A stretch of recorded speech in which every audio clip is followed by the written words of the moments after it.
So to start class, you guys are you are continuing your translation of the Edmund the Bastard speech, the ones that like got stand up for bastards at the end. So if you're working on your own for this, you need to translate each line of that. So you're kind of making a direct translation from the Shakespearean English into modern day English. And feel free to have some fun with it if you want to use slang or whatever. Okay. And Allie, I'm going to point the camera at you. All right, so read your modern translation, and again, you're trying to capture that original tone when you do that. I love nature, and nature rules over me, not idiotic man-made rules. Why should I be less because I'm a few months younger? What's me, Ellen? I'm just as smart as anyone else. Stop with the labels. My parents loved each other. Yours didn't. Why am I less? Our father loves me as much as you. I will have your lands, Edgar. With this letter, I will succeed. Suck it, Edgar. All right, good. I like that. That's what it means to top the legitimate Edgar, is to say suck it. All right. Now you guys are going to deliver. The retrograde has come to an end, and I promise the stars, which are freaking awesome. Why should I be treated different just because I'm younger? Just because I was an accidental love child, and I'm just as smart and lit and cool. Why should I be treated different? You are currently the legit one, but soon I will be the legit one because I am too legit to quit. I'll take your property. I've got the gods on my side, right? Get wrecked, Edgar. All right, awesome. Okay, now I want you to take that same energy, and this is for everyone. So this time you need like a pairing, or I guess a trio here. So Whitney, Ash, you guys pair together, and then you guys be a trio. Just pair with the person across from you here, or whatever. I want you now to go back to the original text. So you've done all of this work with the translation, right? And now you know exactly what that original text means. I want you to exaggerate your performance. So each person in the pair or the trio is going to take a turn trying to read this. And we did this in Lang last year, but I think this is helpful if you were not in Lang, you don't know about it. But I think it's helpful to slam the desk when you're emphasizing something. Thou nature art my goddess, to thy lie my services are bound. Wherefore should I stand in the plague of custom, right? Like, so you're kind of just like emphasizing as you say each word. I'll close the door here. And I want you to try and bring that same energy that you did in the modern version to Shakespeare's version, and just try and read it the way that it is written, but with that same energy. And so you're hitting the desk when you feel like a word should be emphasized. Okay, give it a go. Let's have the first person go. Go ahead. Okay.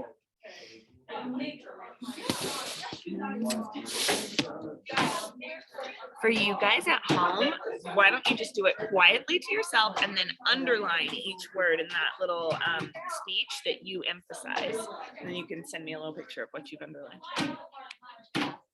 Of unfairness. Like, he is just like, it is unfair. And that's why I think that tantrumy kind of like quality to it comes out so much when we hit the desks. He's thinking about how he's been treated in his life, and just this idea of legitimacy is so unfair to him. And he's questioning sort of the legitimacy of the idea of legitimacy. I don't know where to sit so I can see everyone, but I want to sit. Okay. This is fine. So he's questioning that idea of legitimacy, right? He's got what we might call a stigma about him, just by the existence of or just the conditions of his birth. He's got this stigma. And when he uses base over and over again, what do you think he is saying right there? What is the meaning of the word base?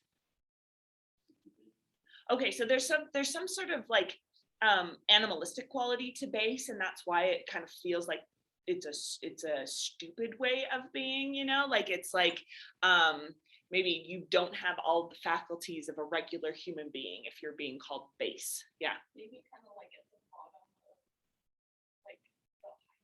Okay, good. So there's another version of the word base, which is like you've got the basement, right? You've got the base of like a pyramid. So it's like at the bottom of this social hierarchy. I think that's important too, that he's like, why do I deserve to be here at the bottom? Yeah. but it's a little bit different. How is it different than just like the basic structure? It's like scary stuff. Like I feel like when like you would analyze all the things that are being Yes. said about you, and kind of like not literally punch over, but like metaphorically your emotions. Yeah, I like that. So it's like this like quality of being lowly, that other people are going to look at you and think that they are better than you. And it doesn't matter that he calls himself good looking, which I love. My dimensions are as well compact. So he's basically like, I'm swole. Why doesn't everybody like me? You know, do people still say swole? I don't know. Well compact. My mind is generous. I'm smart. My shape is true. Again, like I'm a good looking, smart, you know, great guy. I'm lit or whatever you guys said he is, right? Like he's cool. And everybody just says base, baseness, bastardy, base, base over and over again to him. Why do you think he repeats that, by the way? Yeah. Because he's had it said to him like multiple times. Why are people calling me this? Yeah. So at the beginning, when he seemed so cool, so chill with his dad, just being like, this is my bastard son. This is when we see that he hasn't been chill about this, right? Like he has been internalizing this and getting more and more angry. And so I think the repetition of that really starts to like drive him a little crazy. But what's so interesting about Edmund is that he is aware of how he is reacting to the stigma. So the stigma is that anyone who is born a bastard is going to be base, is going to be lowlier, is going to be stupider, or have you know, less interesting, not as I don't know, not as human if you're born a bastard, right? That's the stigma. And yet with this speech, what do we learn about Edmund? Does he fit into those qualifications? I don't know. What do you think? Do you think that based on this speech, do you think Edmund is like lowly? Do you think that he is kind of like not as smart as other people, or just like not as legitimate as other people, not as human? Yeah. No, I think he's incredibly smart and the whole plan is like Yeah. Yeah. But I think his attitude towards life can be seen as early, so angry at life. Yeah. And so that kind of feeds into the whole you're a bastard, you don't deserve everything. It kind of treats the world like it's sworn him when he could have been better. Yes, I think that's it exactly. Yeah, Ash. Yeah, so I think that it's like, just because he's born like younger in the family, like the older siblings always like inherit stuff.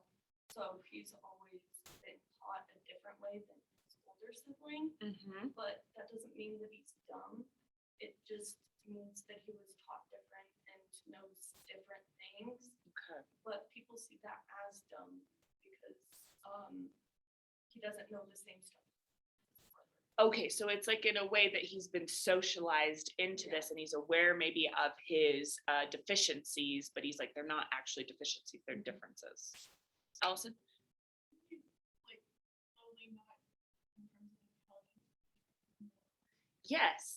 Okay, and this is where he's such an interesting character, because he recognizes the stigma of being called a bastard. He recognizes that everyone's going to think that he has low morals, that he has low intelligence, and so on. He clearly doesn't have the low intelligence, right? But he says, like, why, how dare they think I'm lesser than them because I'm a bastard? So what am I going to do because of this? Instead of like fighting against that stigma and saying like, no, I'm actually a great person regardless of being a bastard. Instead, he's saying, I'm going to internalize that and I'm going to become the bastardiest bastard of all, you know, like I'm going to become the most lowly morals. I'll show them that when they treat me this way, I will become that thing. So it's this like conscious way of him leaning into the stereotype and taking on the stigma as an identity. This is kind of a villain trope sometimes, especially for Shakespeare. And Richard III has a hunchback and kind of a shriveled arm, and everybody has treated him poorly all along. And so what does he do? The most horrible things.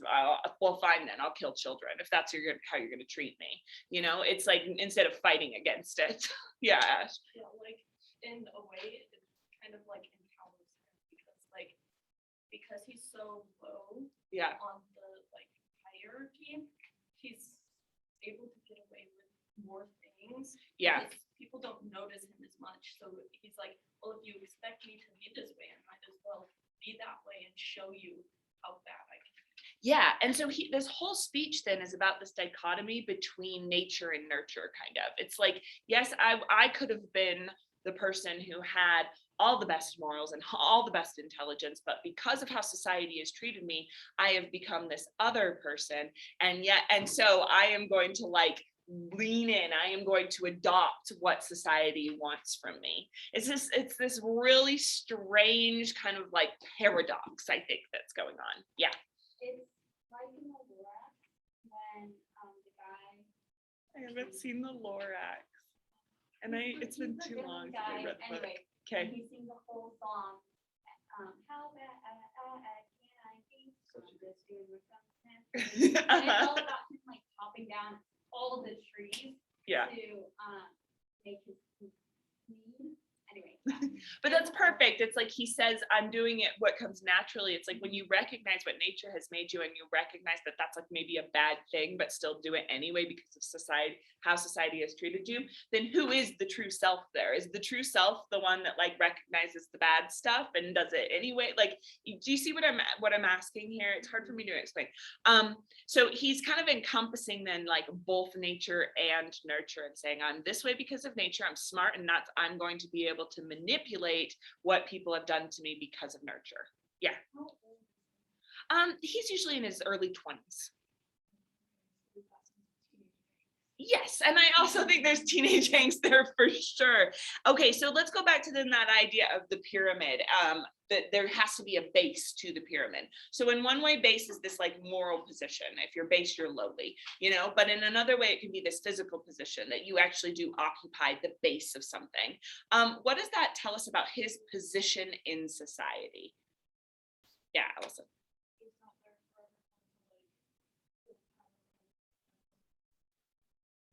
Yes, exactly. How do you define power if you don't have somebody out of power? How do you define legitimacy if you don't have somebody who is illegitimate, right? Legitimacy loses its meaning without its opposite.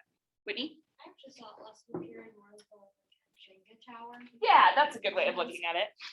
Like, you fall on and can't do anything, and then it all kind of falls apart. Right, the whole social structure falls apart if there is no base. Yeah. It's kind of like the role where his role is very important, but like people don't notice that it's important.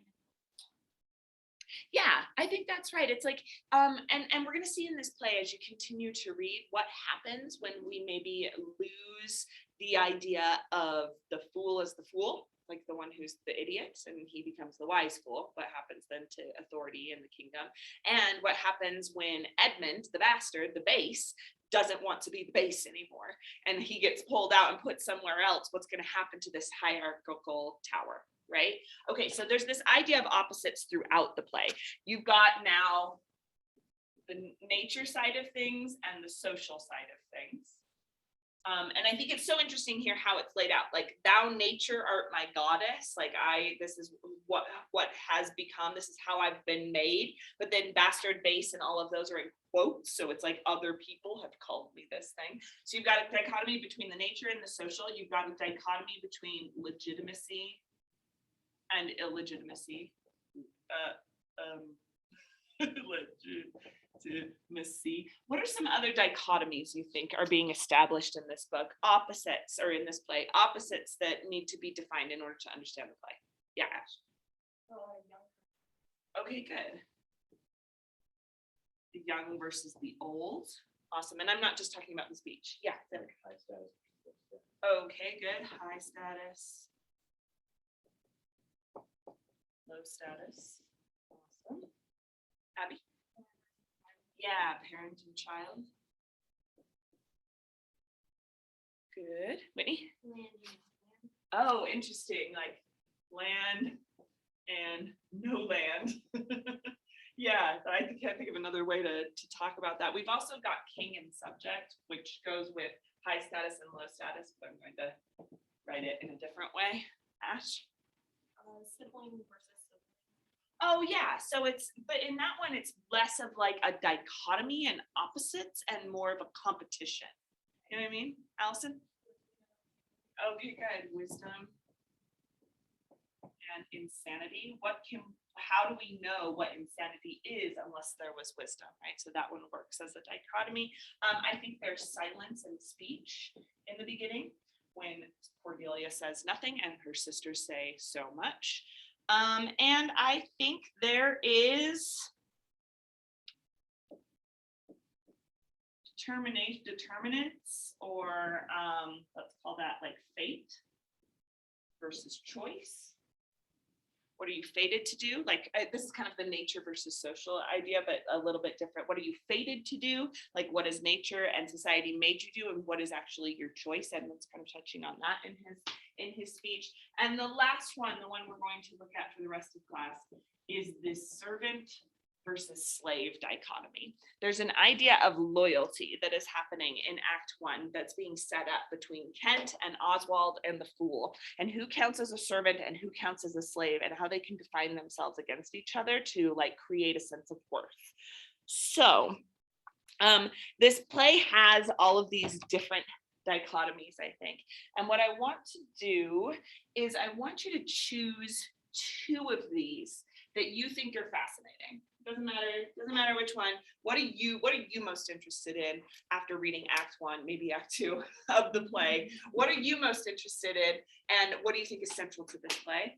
And you're going to write remember those guiding questions, those central questions. You're going to write one central question for the 2 dichotomy, like one question per dichotomy. So you'll end up with 2 central questions. Let me show you how I would do this. So like the nature versus social. I would ask a question like,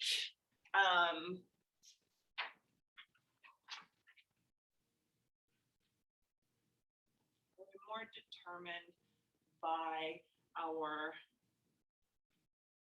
nature, or do social factors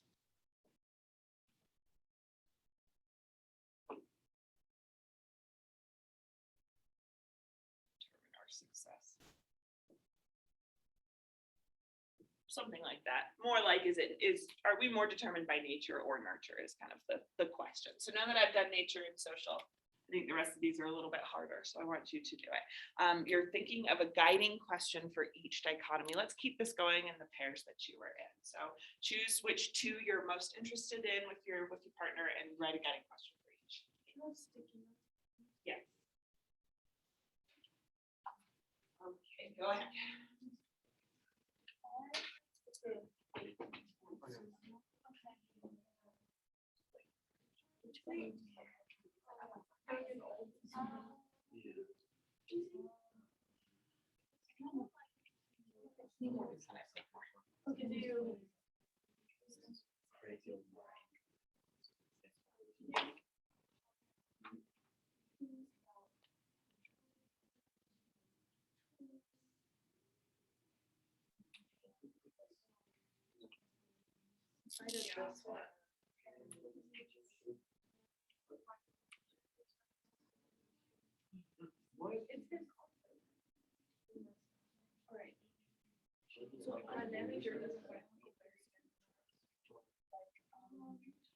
What determines what's the state versus we could do what remorse determines fate. Yeah, or all. Yeah. Yeah.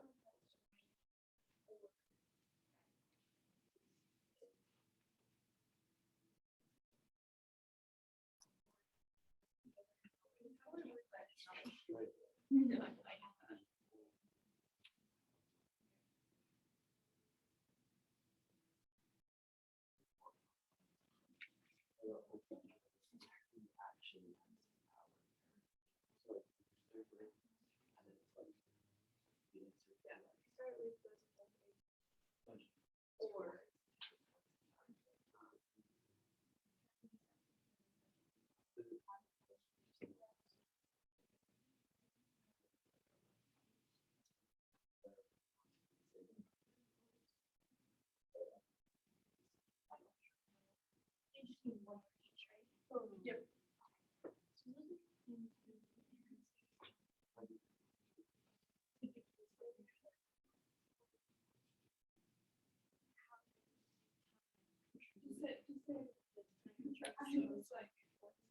I'll do high stuff.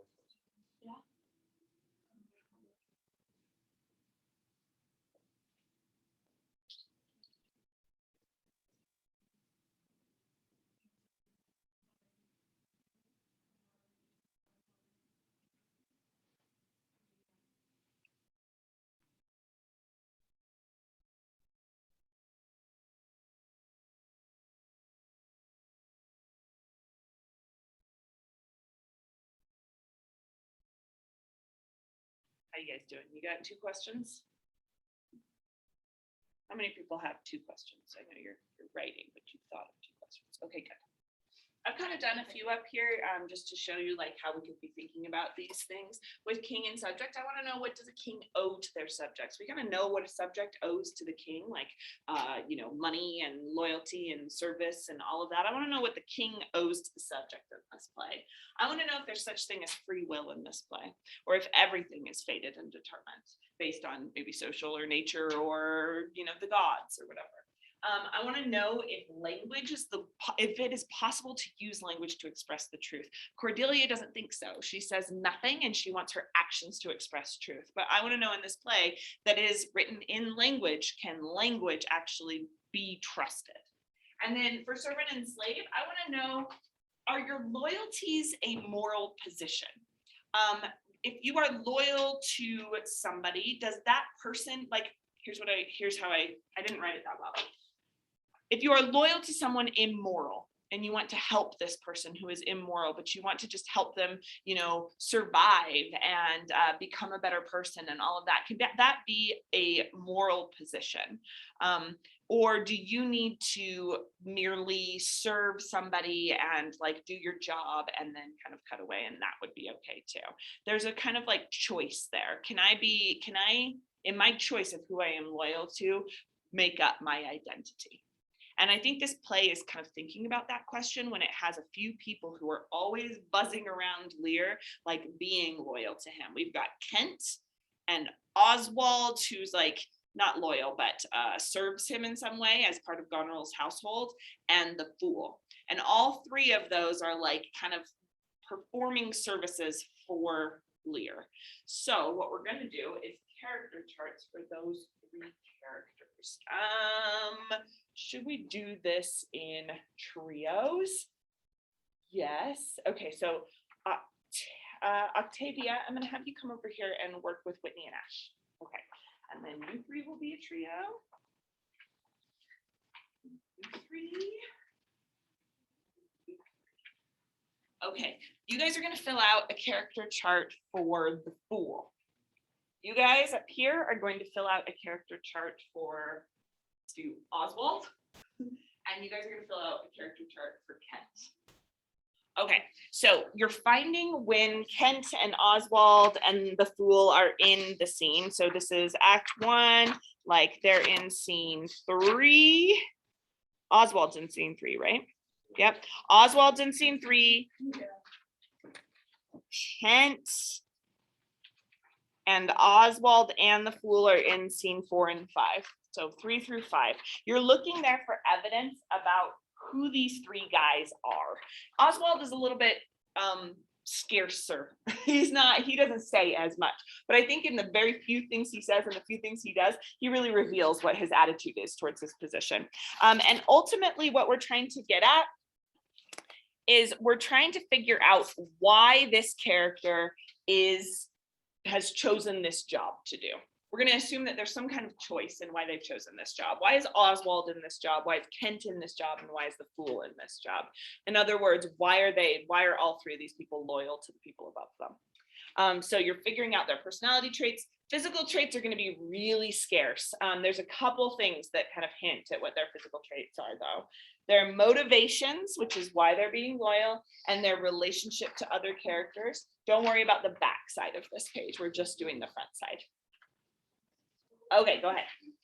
Personality. So we have the personality. Okay, personality trait.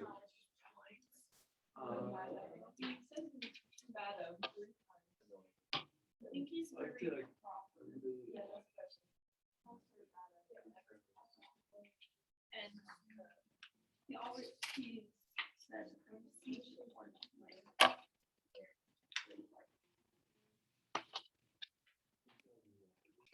Okay, I forgot to record the end. Basically, we just had a little conversation about what everybody said about their characters, but we're going to return to this next time because Act 2 continues to look at the loyalties that the characters have to each other. So fill out your character charts, just the first page, the chart part, and submit that for the participation points along with the other notes that we did today.